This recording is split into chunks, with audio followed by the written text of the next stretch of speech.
Solo Leveling's new season has finally dropped, and this episode was insane. There is a lot to talk about, including summarizing everything from this episode, talking about some key moments, and finally giving the community's reaction, which is something you're probably gonna wanna hear. So the episode opens with a surprisingly quiet moment. A parent-teacher meeting, Jinwoo of all people, is sitting in a classroom talking to Gina's teacher. It's a bit of a shift from the usual intensity we associate him with, but it works. The scene isn't just about school, it introduces Han Song-yi, one of Gina's friends, who also happens to be an E-rank hunter. She's clearly inspired by Jinwoo's past accomplishments, and you can tell that the teacher is worried about her future. It's a small, character-driven scene that really humanizes Jinwoo. We get to see him more than just a powerhouse. He's a brother, a mentor, and someone who can have these quieter, more grounded moments. It's a nice touch before the chaos that follows. From there, the story picks up as Song-yi gets involved in a C-rank dungeon. She's part of a team that includes Kim Chol, an A-rank tank, a B-rank mage, and some other people. On paper, it seems like a straightforward mission, but then the gate turns red. If you've been following the series, you know what that means. A red gate isn't just a tougher dungeon, it's practically a death sentence for anyone that's not prepared. The stakes go through the roof, and suddenly survival is the only priority. The shift in tone is immediate, and you can feel the tension as the team realizes they're completely outmatched. Or so they thought. It's a great setup for the rest of the episode. Now, once they're inside, the environment itself becomes a threat. It's a harsh tundra filled with ice elves and giant bears, and things get ugly fast. Kim's group in particular faces relentless attacks. The elves are ruthless, and you can see how quickly things spiral out of control for anyone not equipped to handle it. Meanwhile, Jinwoo takes a completely different approach. He doesn't just protect Song-yi and the other low-rank hunters, he creates a sense of safety and strategy. So it's not just about the brute strength here, it's about leadership. And Jinwoo knows how to keep his group alive while the others are barely holding on. This part of the episode really highlights his growth as a character and a leader. Overall, this sequence of events, from the quieter parent-teacher meeting to the chaos of the Red Gate, sets a strong foundation for the season. We see so many sides of Jinwoo, the protector, the strategist, and the fighter. It's a great way to remind us why we're invested in the story while raising the stakes for what's to come. Alright, now talking about the best and worst moments from the episode. There's a good mix of standout highlights and a couple things that didn't quite hit the mark. Let's start with the good stuff. One of the more memorable moments was when Jinwoo caught the arrow aimed at Han Sung-yi.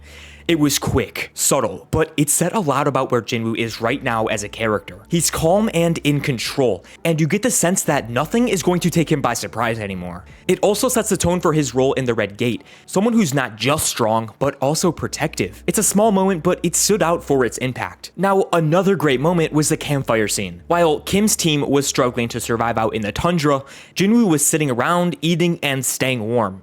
It's a really good contrast. It shows how Jinwoo's approach, planning, and protecting his team works better than just brute force. It's also one of those scenes that quietly reinforces why people look up to Jinwoo. He's not just the strongest guy in the room, he's also the smartest, and that's what sets him apart.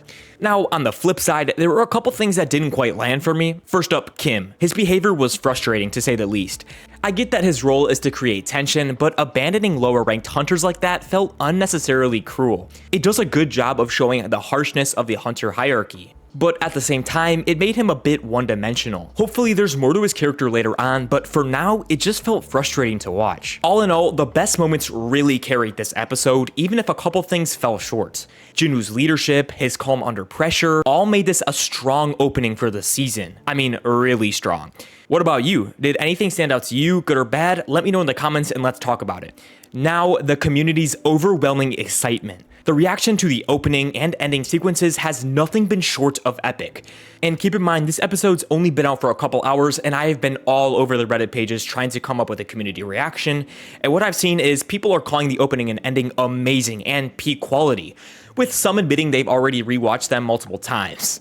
Commenting like holy peak and SSSSS rank episode, it captures the hype perfectly in my opinion. The animation quality also has been a massive hit. Fans are describing it as on another level and 10 out of 10. From the intense fight scenes to the stunning visuals of the Red Gate, it's clear that the studio brought its A game. But not everyone is completely satisfied. A few people mentioned that the fight scenes were a little hard to follow, especially with how quickly everything moved. Now, one big critique from the community is episode length.